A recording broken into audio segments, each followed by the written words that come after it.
மகர ராசி அன்பர்களே, இன்று சிகரம் தொடும் காலகட்டமாக இருக்கின்றன. உங்கள் ராசிக்கு 11ஆம் இடத்தில் குறிப்பாக சந்திர பகவான் பயணிக்கும் காலகட்டத்தில் சந்திர பகவான் அதிபதி இப்பொழுது உச்சம் பெற்றிருப்பதால் நீச்சபங்க ராஜயோகத்தில் மிகுந்த பலன் கிடைக்கின்றன.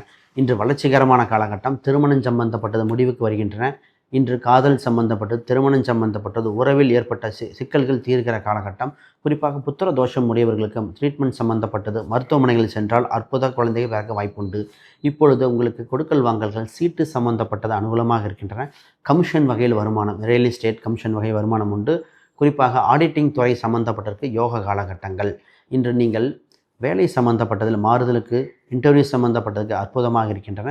10ஆம் அதிபதி 2இல் பயணிக்கும் காலகட்டத்தில் வேலை சம்பந்தப்பட்டது, பிஸ்னஸ் சம்பந்தப்பட்டது விளம்பரங்கள் கொடுக்கணும். பிஸ்னஸ் சம்பந்தப்பட்டதில் முதலீடுகளை அதிகமாக இருக்கிற காலகட்டத்தால் அளவாக கவனமாக செயல் வேண்டும். கடனை குறைத்தால் வாழ்வு சிறப்பாக இருக்கும் கால சூழ்நிலை. உங்கள் ராசிக்கு 6ஆம் இடத்தில் குரு பகவான் 2, 12, 10 பார்ப்பதால் வெளிநாட்டு சம்பந்தப்பட்ட புது தொழில்கள் விருத்தி அடைகின்றன. வயிறில் அஜீரணம் சம்பந்தப்பட்ட, கேஸ்ட்ரிக் சம்பந்தப்பட்ட தொந்தரவு இருப்பவர்களுக்கு இன்று ஒரு மாறுதலான காலகட்டமாக இருக்கின்றன. உங்களுக்கு இப்போ ராசி எண்களாக 8, இந்த ஸ்கை ப்ளூ மற்றும் நீல நிறங்கள் மிகுந்த யோகத்தை கொடுக்கின்றன. உங்கள் வழிபாட்டு தெய்வமாக ஸ்ரீரங்கம் ரங்கநாதர் வழிபாடு இல்லை பத்மநாப சாமி கோயில்கள் வழிபாடு மிகுந்த யோக பலனை கொடுக்கும் அற்புத நன்னாள்.